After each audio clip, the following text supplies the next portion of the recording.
और बाकी जो मैम सबसे बेहतरीन पार्ट है बायोमेट्रिक्स के, मैम जो सबसे अलग है मैम वो उसका ये है कि जो हर सैटरडे यहाँ पे टेस्ट होता है मैम, वो इतना रगड़ने के लिए मैम मतलब एकदम हम लोग को फोर्स कर देता है, इतना रगड़ते थे एकदम थक जाते थे मैम टेस्ट देते देते, लेकिन फिर भी अब वही था कि हम लोग को हमेशा पुश करता रहता था पूरे वीक मैम।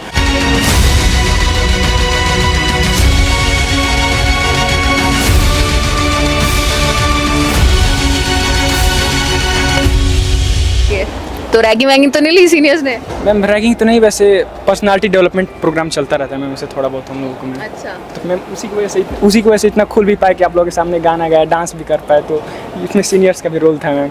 हाँ, तो दिख रहा था हमें कि पर्सनैलिटी डेवलप हुई है, क्योंकि नीट पढ़ने वाला बच्चा तो ऑलरेडी इतना स्ट्रेस में हो जाता है। आपकी जर्नी कैसी थी पढ़ाई प्रिपरेशन के टाइम पे? मैम प्रिपरेशन तो बहुत टफ रही मैम, मतलब कई बार मतलब सबसे टफ फेज तब आता था मैम जब खाना खाने के बाद मैम वॉशरूम में गए थे, और मतलब उस दिन मतलब इतना पढ़े थे मैम, लेकिन उसके बाद भी फिर मैम वहाँ पे जाने के बाद आंखें भर आई थी मैम, और इतना रोए थे वहाँ पे, बस बिना कारण के रो रहे थे मैम, और फिर पता नहीं था कि कब ये फेज खत्म होगा, लेकिन फिर आज सिलेक्शन का दिन हो गया मैम। उसके फिर सर को लाइव देख रहे हैं, आपको मैम डाउट सॉल्विंग में देखा करते थे मैम, आपको लाइव देख रहे हैं, कितना अच्छा लगता है मैम। तो ये सब सच में मैम पूरा वर्थ इट हो गया मैम यहाँ पे आने के बाद मैम, पूरी मेहनत मैम, और फिर कॉलेज ने जो दिया वो तो मैम सब कुछ है ही।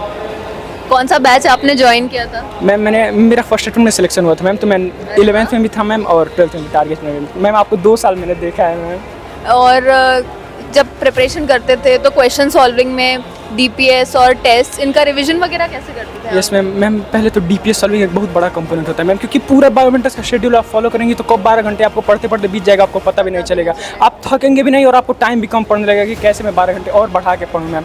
तो फिर उसमें मैम डीपीएस का बहुत बड़ा रोल रहता था मैम, तो डेली वीडियो से डीपीएस आ जाते थे, तो आप लेक्चर करने के बाद नोट्स रिवाइज करके उसके बाद फिर डीपीएस लगा सकते हैं मैम। और डीपीएस लगाने के बाद अगर आपको क्वेश्चन में डाउट, बेसिकली क्वेश्चन सॉल्विंग में ही आता है मैम, कॉन्सेप्ट तो आप लोग क्लियर कर ही देते हैं, तो उसके बाद फिर मैम उसके लिए वीडियो का ऑप्शन होता है मैम, तो वो वीडियो प्ले करके और फिर हम लोग उसी क्वेश्चन का देख लेते थे मैम, तो इससे हम लोग का टाइम वेस्ट होने से भी बच जाता था मैम, और बाकी मैम और अच्छे से कॉन्सेप्ट क्लियर हो जाते करते थे। और बाकी जो मैम सबसे बेहतरीन पार्ट है बायोमेट्रिक्स के, मैम जो सबसे अलग है मैम वो उसका ये है कि जो हर सैटरडे यहाँ पे टेस्ट होता है मैम, वो इतना रगड़ने के लिए मैम मतलब एकदम हम लोग को फोर्स कर देता है, इतना रगड़ते थे एकदम थक जाते थे मैम टेस्ट देते देते, लेकिन फिर भी अब वही था कि हम लोग हमेशा पुश करता रहता था पूरे वीक मैम, और कब सप्ताह बीत जाता था पता ही नहीं चलता था मैम। तो ये बहुत बेहतरीन पोर्सन है मैम यहाँ का टेस्ट वाला मैम। मैं टेस्ट के बारे में ही पूछने वाली थी, कभी नंबर कम आते थे टेस्ट में? नंबर तो मतलब अधिकतर टाइम नंबर कम ही आते थे मैम। हाँ, लास्ट में जाकर के मैम नंबर बढ़ने लगे, लेकिन खुशी इस बात की होती थी कि मैंने 3 घंटे बहुत अच्छे से मैम पूरे मन से टेस्ट दिया है। हाँ, तो इतना अच्छा लगता था, क्योंकि रिजल्ट 11 बजे आता था तो तुरंत पता नहीं चल पाता था, फिर 11 बजे के बाद रिजल्ट आता था तो लगता था अरे यार और मेहनत करनी पड़ेगी, फिर चिल भी नहीं कर पाते थे, संडे को उठते उठते फिर से पढ़ाई में लग जाना पड़ता था, तो फिर वैसे भी वो भी अच्छा ही रहता था कि रैंक कम आती थी, तो वो भी एक बहुत अच्छा कंपोनेंट है, उसके लिए आप लोग भी परेशान मत होइए, वैसे तो लास्ट तक के लिए वो सही रहता है मैम।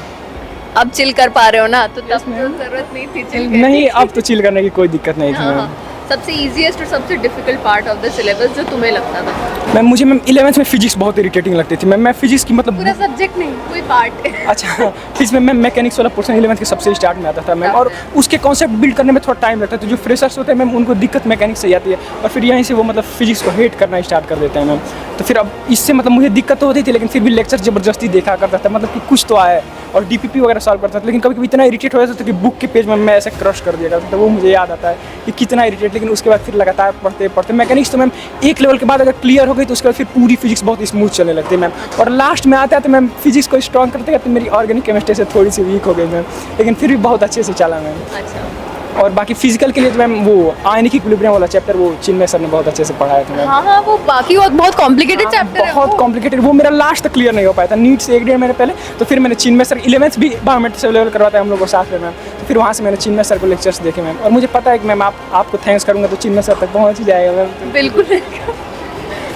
चलो ठीक है, ऑल द बेस्ट आपकी आगे की जर्नी के लिए, और थैंक यू वेरी मच। अरे नहीं, गॉड ब्लेस यू, खुश रहो खुश रहो।